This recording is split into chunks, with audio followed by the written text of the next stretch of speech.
Klaus Schwab, 4-sanoat inqilobi. 3-bob. Ta'sir. Namoyon bo'layotgan texnologik inqilob ko'lami va qamrovi shu qadar ulkan iqtisodiy, ijtimoiy hamda madaniy o'zgarishlarga sabab bo'ladiki, ularni ko'z oldimizga keltirish deyarli imkonsiz. Shunday bo'lsa-da, bu bobda 4-sanoat inqilobining iqtisodiyot, biznes, hukumat va mamlakatlar, jamiyat hamda alohida shaxslarga ehtimoliy ta'siri ko'rsatib beriladi, tahlil qilinadi. Ushbu sohalarning barchasida eng katta ta'sir asosan bir kuch natijasida paydo bo'ladi. Bu kuch imkoniyatlarni kengaytirishdan iborat bo'lib, hukumatlarning o'z fuqarolari, kompaniyalar o'z ishchilari, aksiyadorlar hamda mijozlari, buyuk davlatlarning kichik mamlakatlar bilan munosabatda namoyon bo'ladi. Mavjud siyosiy, iqtisodiy hamda ijtimoiy modellardan 4-sanoat inqilobi keltirib chiqargan buzilish natijasida vakolatlari kengaygan ishtirokchilar taqsimlangan kuchlar tizimning bir qismi ekanliklarini, muvaffaqiyatga erishish uchun ko'proq hamkorlik talab etilishini tushunib yetishadi. 3-bob. 1-bo'lim. Iqtisodiyot. 4-sanoat inqilobi jahon iqtisodiyotiga misli ko'rilmagan darajada katta va ko'p taraflama ta'sir o'tkazadiki, bir ta'sirni boshqasidan ayri holda o'rganish juda qiyin kechadi. Darhaqiqat, xayolga kelishi mumkin bo'lgan barcha makro iqtisodiy ko'rsatkichlar, yalpi ichki mahsulot, sarmoya kiritish, iste'mol, bandlik, savdo, inflyatsiya va boshqalar o'zgarmasdan qolmaydi. Men eng muhim ikki jihatni, iqtisodiy o'sish va bandlikka e'tiborimni qaratishga qaror qildim. 3-bob. 1-bo'lim. Qism. Iqtisodiy o'sish. 4-sanoat inqilobining iqtisodiy o'sishga ta'siri borasida iqtisodchilar fikri ikkiga ajraladi. Bir tomondan texnologik pessimistlar fikriga ko'ra, raqamli inqilob asosiy ta'sirini ko'rsatib bo'ldi va mahsuldorlikni ortiq oshira olmaydi. Boshqa tarafdan esa texnologik optimistlarning ta'kidlashicha, texnologiya va innovatsiyalar hali hal qiluvchi nuqtaga yetganicha yo'q va ular tez orada mahsuldorlik hamda iqtisodiy o'sishga yangi to'lqinga sabab bo'ladi. Garchi har ikki taraf fikrni ham tan olsam-da, amaliyotda suyanuvchi optimistligimcha qolaman. Texnologiyaning deflyatsion ta'siri, uning qayta taqsimlash ta'siri natijasida ishchi kuchidan ko'ra sarmoya ustunlik qilishi va natijada maosh kamayishidan yaxshi xabardorman. Bundan tashqari, 4-sanoat inqilobi odamlarga mahsulot va xizmatlardan ko'proq va arzonroq foydalanish imkonini berishi, natijada iste'mol turg'unroq hamda ishonchliroq bo'lishini tushunib turibman. 4-sanoat inqilobining iqtisodiy o'sishiga ehtimoliy ta'sirini zamonaviy iqtisodiy yo'nalishlar hamda o'sishlar ta'sir qiluvchi boshqa omillar bilan birga ko'rib chiqish juda muhim. 2008-yilda iqtisodiy va moliyaviy inqiroz yuz berishidan bir necha yil oldin jahon iqtisodiyoti yiliga o'rtacha 5% dan o'sayotgandi.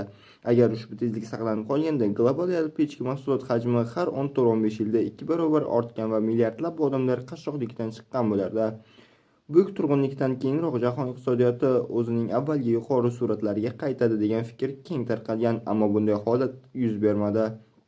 Global iqtisodiyot urushdan keyingi yillarda ham pastroq, yillik o'sish tezligi o'rtacha 3-3,5% bilan chegaralanib qolgandek tuyulmoqda.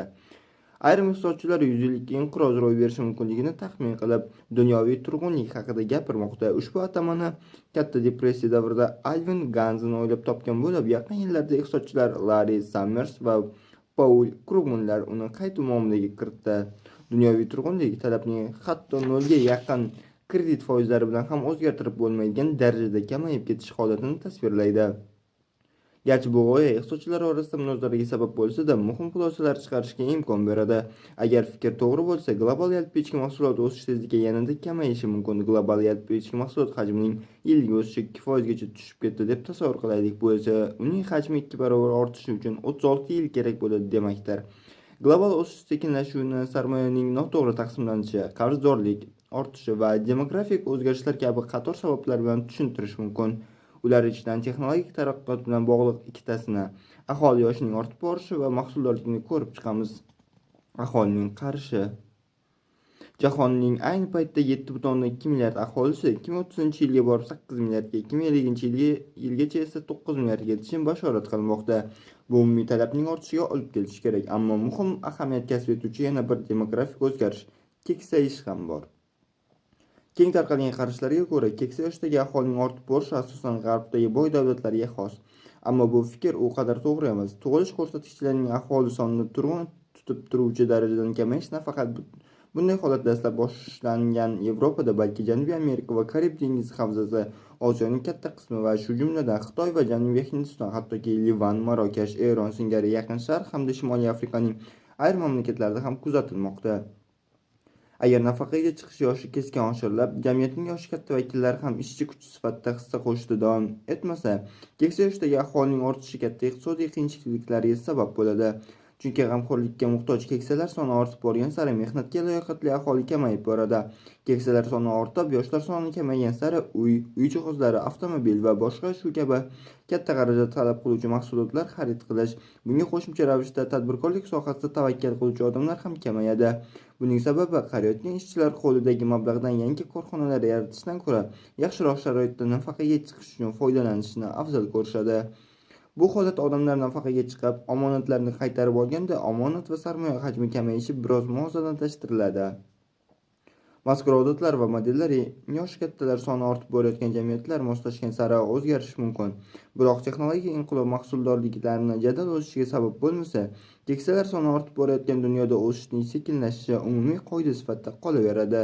Texnologik inqilobning mahsuldorligiga ta'sirini sodda qilib, qattiq ishlash emas, balki aql bilan ishlash deb ta'riflash mumkin.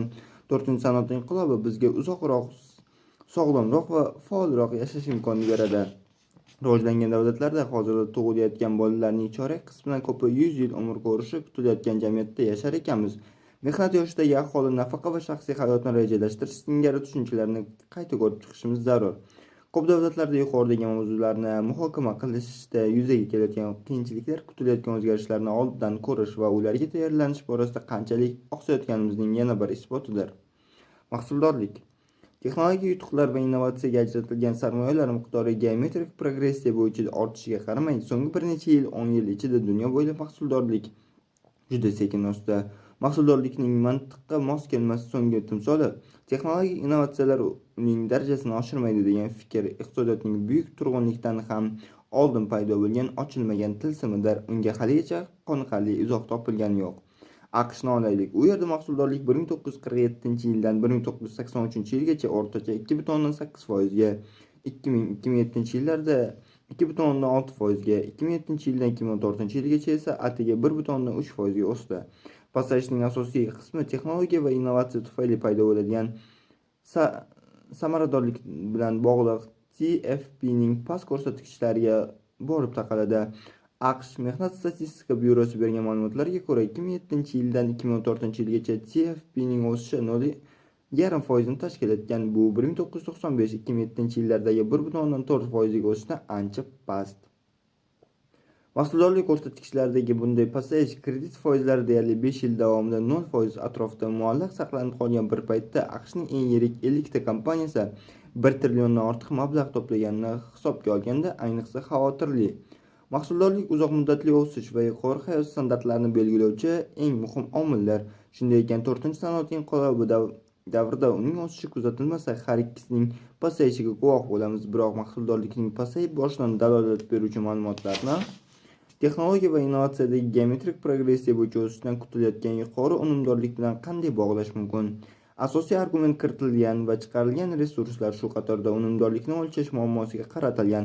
4-sanoat inqilobi natijasida yaratilgan innovatsion tovar va xizmatlar juda yuqori sifat va funksionallikka ega. Ammo ularni bozorga yetkazib berish usullari biz baholashga o'rgangan an'anaviy usullardan tubdan farq qiladi. Ko'plab yangi mahsulot va xizmatlarning raqobatchilari yo'q. Qo'shimcha xarajatlar hajmi nolga teng yoki raqobatga boy bozor tuzilmalarini raqamli platformalar orqali foydalanadi. Ularning barchasi narxni tushiradi. Bunday sharoitda an'anaviy statistik usullarimiz qiymatdagi haqiqiy o'sishni ko'rsata olmasligi mumkin. Chunki umumiy savdo va yuqori daromadlar iste'mol hajmi ortganini hali aks ettirmagan bo'ladi.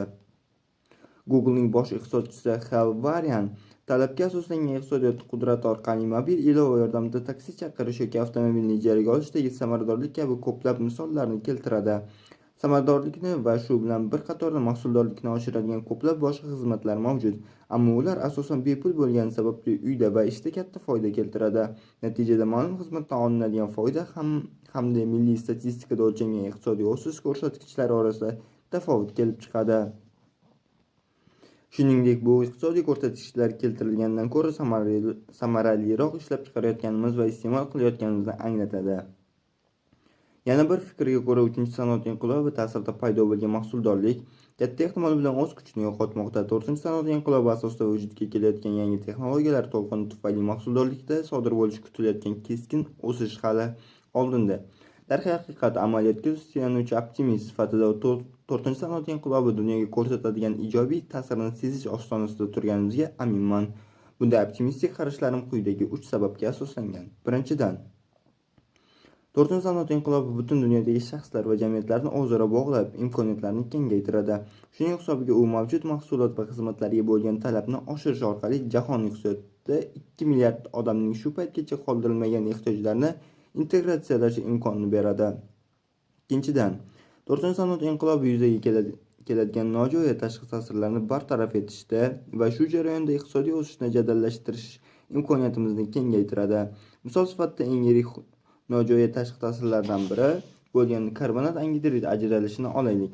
Yaqin vaqtlargacha yashil texnologiyalarga sarmoya kiritish faqat hukumatlar katta moddiy yordam bergandagina e'tiborga tortardi.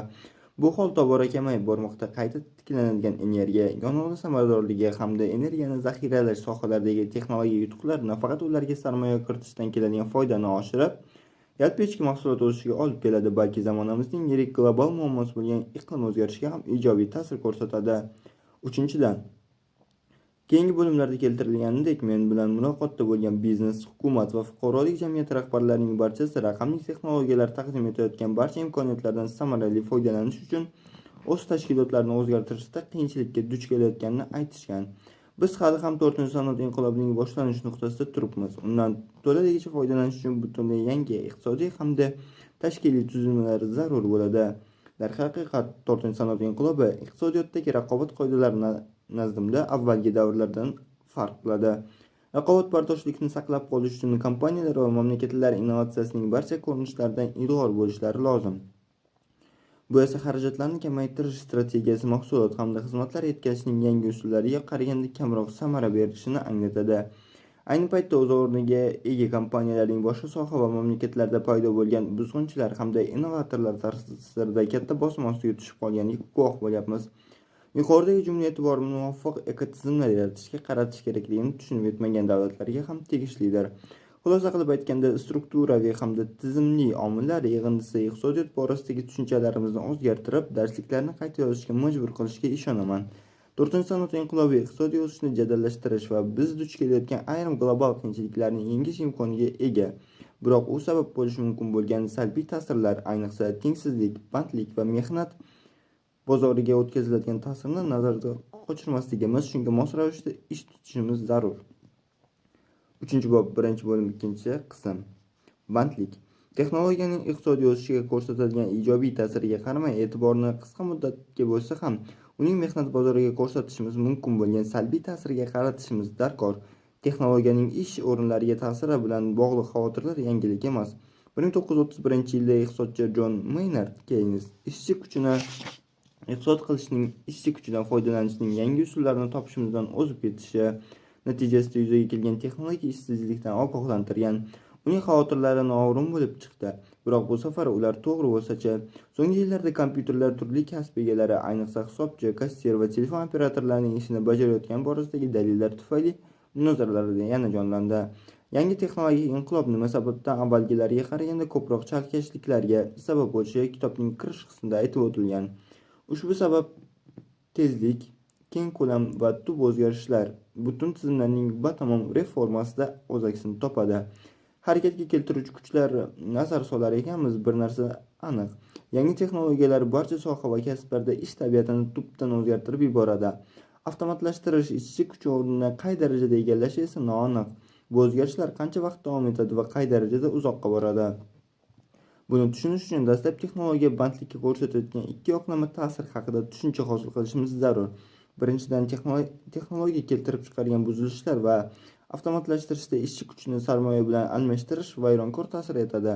Natijada ishchilar ishsiz qoladi yoki o'z ko'nikmalarini boshqa sohada sarflashga majbur bo'ladi. Ikkinchidan, texnologiyaning vayronkor ta'siri bilan bir qatorda kapitalizatsiya effekti ham kuzatilib, yangi mahsulot va xizmatlarga bo'lgan talab ham ortadiki, pirovardida yangi ish o'rinlari, biznes tashkilotlari, hatto butun boshli sanoat sohalari paydo bo'ladi. Inson sifatida biz ajoyib moslashuvchanlik va ixtirochilik qobiliyatiga egamiz, ammo masalaning muhim jihati kapitalizatsiya effekti vayronkor ta'sirdan qachon va qay darajada o'sib ketishi hamda ishchi kuchini avtomatlashtirish qanday tezlikda kechishidadir. Yangi paydo bo'layotgan texnologiyalar mehnat bozoriga qanday ta'sir qilishi mumkinligi borasida ikki xil qarash bor. Ayrimlar hammasi yaxshilik bilan tugashiga, texnologiyalar tufayli ish joyidan ayrilgan odamlar boshqa ish topishiga, texnologiya farovonlikning yangi asrini boshlab berishiga ishonadi. Boshqalarning nazdida bu ijtimoiy va siyosiy qiyomatga sabab bo'ladi. Tarix esa natija mana shu ikki zid qarash o'rtasida yetishini ko'rsatadi. Ko'proq ijobiy natija olish va o'tish davrida qiynalib qolganlarga yordam berish uchun nima qilish kerak? Muammo shunda. Texnologik innovatsiya doimo biror sohada ish o'rinlarini yo'q qilib yuborsa, boshqa soha yoki joyda yangilarni paydo bo'lishiga turtki bergan. Misol tariqasida qishloq xo'jaligini olaylik. 19-asr boshida AQSh aholisining 90% qishloq xo'jaligi bilan band bo'lgan, biroq hozir bu ko'rsatkich 2% ga ham bormaydi. Sohadagi ishchilar sonining bunday keskin kamayib ketishi nisbatan silliq va kam miqdordagi ijtimoiy yo'qotish yoki endemik ishsizlik bilan kechadi. Ilovalarga asoslangan iqtisodiyot kasblarning yangi ekotizimiga misol bo'la oladi. U 2008-yilda Apple kompaniyasi asoschisi Steve Jobs tashqi dasturlarga iPhone uchun ilovalar ishlab chiqishga ruxsat bergandan keyingina boshlangan. 2015-yilda kelib ilovalar global miqyosda olayotgan daromad 100 milliard AQSh dollaridan ortib, 100 yildan ko'proq vaqt mobaynida mavjud bo'lgan kino sanoatini ortda qoldirdi. Texno-optimistlar tarixni ekstrapolyatsiya qilar ekanmiz, nima uchun bu safar boshqacha bo'lishi kerak degan savolni berishadi. Ular texnologiya vayronkor kuchga ega bo'lishi mumkinligini tan olgan holda baribir mahsuldorlik va boylikning o'sishi, mahsulot xizmatlarga bo'lgan talabning ortishi hamda ularni qondirish uchun yangi turdagi ish o'rinlari paydo bo'lishiga ishonadilar. G'oyaning asosiy mazmuni quyidagicha: insonning talab va ehtiyojlari cheksiz, shunday ekan ularni qondirish jarayoni ham chegara bilmaslik kerak. Normal turg'unlik vaqti bilan kuzatiladigan tanazzullarni hisobga olmaganda har doim va hamma uchun ish topiladi. Ushbu g'oyani qo'llab-quvvatlovchi qanday dalillar bor va ular oldinda nimalar kutayotgani haqida qanday ma'lumot beradi? Dastlabki belgilar yaqin kelajakda ko'plab soha va kasb turlarida ish o'rinlarini innovatsiyalar egallashdan darak bermoqda. Ish o'rinlarining egallanishi. Turli kasblar, ayniqsa takrorlanuvchi mexanik ish yoki aniqlikni talab qiluvchi qo'l mehnati allaqachon avtomatlashtirib bo'lingan. Kompyuterlarning hisoblash quvvati geometrik progressiya bo'yicha ortib borar ekan, yana qator kasblar ham ularning ortidan avtomatlashtiriladi. Huquqshunoslik, moliyaviy tahlilchilar, shifokorlar, jurnalistlar, hisobchilar, sug'urta agentlari va kutubxonachilar singari xilma-xil kasblar kutganimizdan ilgariroq qisman yoki to'liq avtomatlashtiriladi. Shu paytgacha to'plangan dalillar 4-sanoat inqilobi turli sohalarda avvalgilardan ko'ra kamroq ish o'rni yaratayotganini ko'rsatmoqda. Texnologiya va bandlik bo'yicha Oxford Martin dasturi bilan bergan ma'lumotlarga ko'ra, AQSh ishchilarining atigi 0,5% 21-asrda paydo bo'lgan sohalarda ishlamoqda. Bu esa 1980-yillarda yaratilgan taxminan 8% va 1990-yillarda yaratilgan 4,5% ish o'rinlariga nisbatan ancha past. Buni texnologiya va ishsizlik o'rtasidagi qiziq aloqadorlikni yoritib beruvchi AQShda yig'ilgan eng so'nggi iqtisodiy ma'lumotlar ham tasdiqlaydi. Bundan ko'rinadiki, axborot va boshqa buzg'unchi texnologiyalar sohasidagi innovatsiyalar mahsuldorligini ishlab chiqarish jarayoni ko'proq ishchi kuch talab qiladigan yangi mahsulotlar yaratishda yo'li bilan emas, balki mavjud ishchilarni almashtirish yo'li bilan oshiriladi. Oxford Martin maktabining ikki tadqiqotchisi, iqtisodchi Karl Benedict Frey va mashinaviy ta'lim bo'yicha mutaxassis Michael Osborn texnologiyaning ishsizlikka ta'sirini o'rganish maqsadida 702 xil kasbni avtomatlash ehtimoli asosida baholab chiqdi. Avtomatlashtirish ehtimoli eng kam kasbdan tortib, bunday ehtimollik eng yuqori bo'lganlarigacha ikkinchi jadvalda avtomatlashtirish ehtimoli eng yuqori va eng past bo'lgan ayrim kasblar keltirilgan. Tadqiqot xulosasiga ko'ra, AQShdagi ish o'rinlarining 47% xavf ostida bo'lib, yaqin 10-20 yil ichida avtomatlashtirilishi mumkin. Bu esa ish o'rinlari yo'qolishi avvalgi sanoat inqiloblariga qaraganda sezilarli darajada tezroq kechishi va ko'proq sohalarni qamrab olishi ko'rsatadi. Bundan tashqari, mehnat bozorida qutblanishga moyillik ko'proq. Yuqori haq to'lanuvchi aqliy mehnat, yaratuvchanlik talab qilinadigan va kam haq to'lanuvchi qo'l mehnati talab qilinadigan sohalarda ish o'rinlari ko'payadi. O'rtacha haq to'lanadigan bir xil va takrorlanuvchi kasblarda esa ular sezilarli darajada kamayadi. Shunisi e'tiborga molikki, ushbu o'zgarishlar faqat algoritmlar, robotlar va boshqa vositalar imkoniyatlarining kengayishi tufayligina yuzaga kelayotgani yo'q. Maykl Osbornning fikricha, avtomatlashtirish kompaniyalarning so'nggi yillarda ish o'rinlarini outsourcing va offshore qilish yoki ularni raqamli ishga aylantirish uchun soddalashtirish hamda aniqlashtirishga urinishlarining asosiy sabab bo'lmoqda. Ishning bunday soddalashtirilishi algoritmlar odamlarning o'rnini bosa olishini bildiradi, chunki aniq belgilangan muayyan vazifalar ishlab chiqarilishi nazoratni osonlashtiradi va bu ish bo'yicha sifatliroq ma'lumot to'plash imkonini beradi. Bu esa vazifani bajara oluvchi algoritmlar yaratishni osonlashtiradi. Avtomatlashtirish va ishchi kuchini almashtirish haqida fikr yuritarkanmiz, texnologiyaning bandlik hamda ish kelajagi ta'siriga bir yoqlama qaramasligimiz kerak. Frey va Osbornlar ko'rsatganidek, 4-sanoat inqilobi butun dunyo bo'ylab mehnat bozori va ish o'rinlariga katta ta'sir o'tkazadi. Ammo bu inson va mashinadan birini tanlashdek mushkul dilemmaga duch kelamiz degani emas. Hozirgi o'zgarishlarga sabab bo'lgan raqamli, moddiy hamda biologik texnologiyalar uyg'unlashuvi ko'p hollarda insonning mehnat va idrok qobiliyatini kuchaytiradi. Natijada rahbarlar kadrlarni tobora aqlli va bir-biriga bog'liq bo'lib borayotgan uskunalar bilan birga hamda yonma-yon ishlashga tayyorlashga yangi ta'lim modellarini yaratishga majbur bo'ladi. Ko'nikmalarga ta'sir. Yaqin kelajakda ijtimoiy va ijodiy ko'nikmalar, xususan noaniqlik sharoitida qaror qabul qilishi hamda yangi g'oyalar o'ylab topish ko'nikmalarini talab qilinadigan kasblar avtomatlashtirilish ehtimoli kam sohalar bo'ladi. Biroq bu uzoq davom etmasligi mumkin. Eng ijodiy kasblardan biri yozuvchilik va avtomatik hikoya yaratish texnologiyasini olaylik.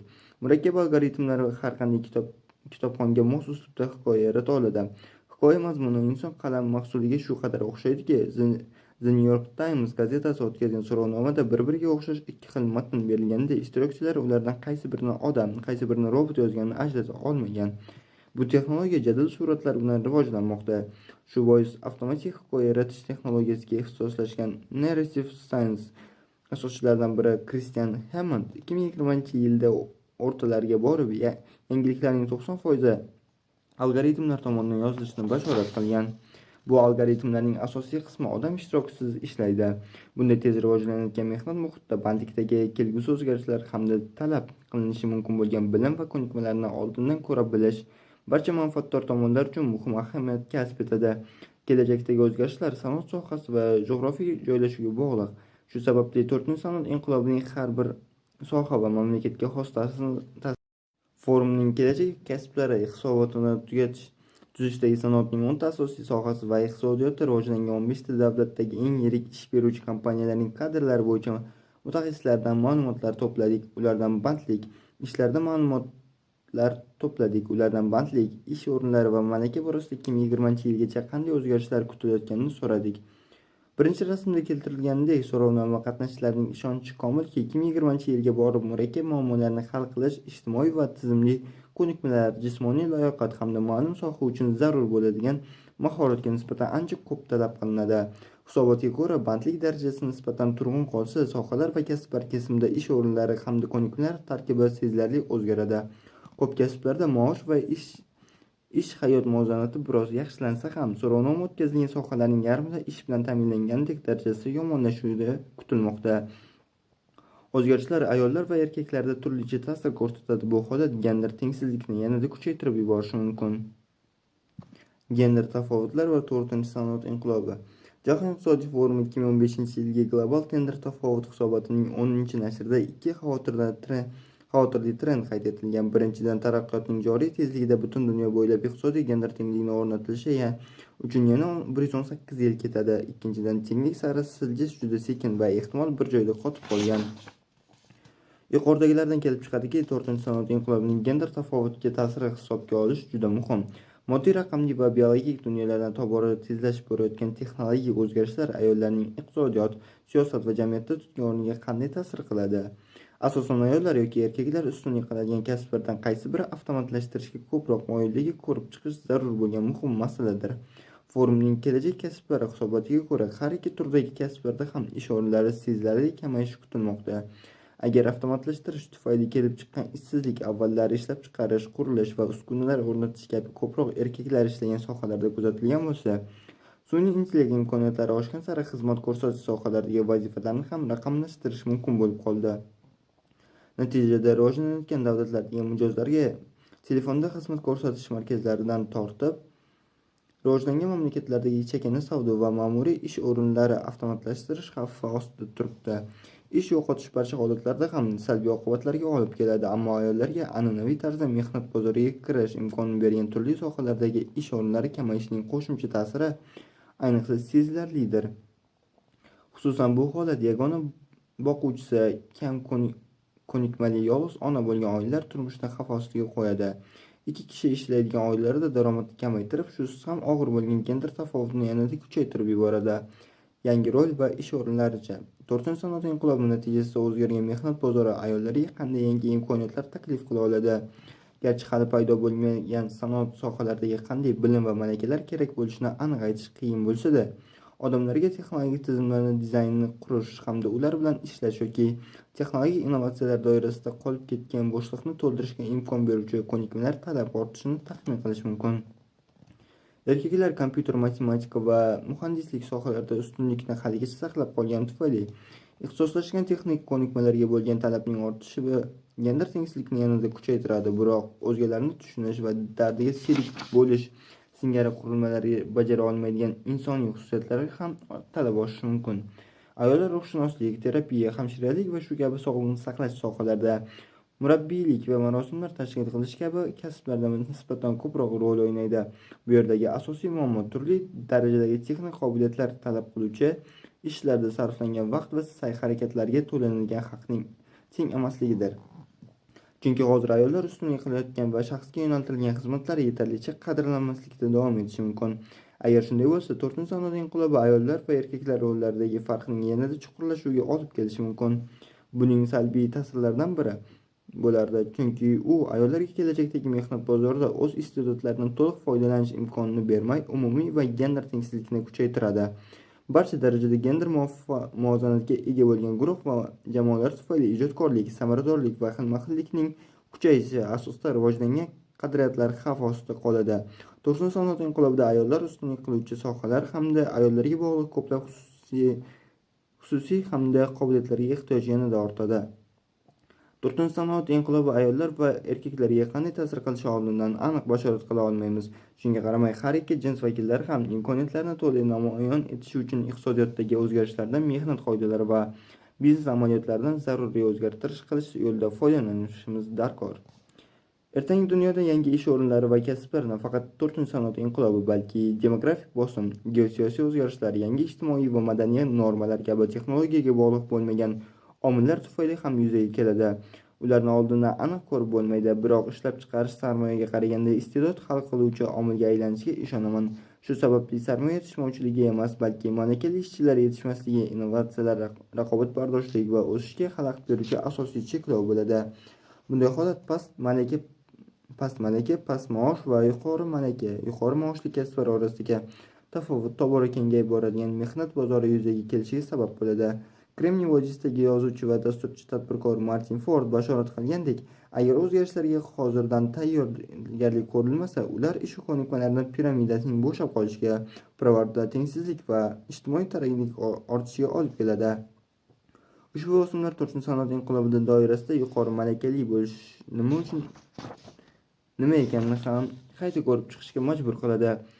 Malakali ishchi kuchiga an'anaviy tarzda chuqur va ixtisoslashgan ta'limga, ma'lum soha yoki kasb doirasida aniq belgilangan ko'nikmalarga ega bo'lish deb ta'rif beriladi.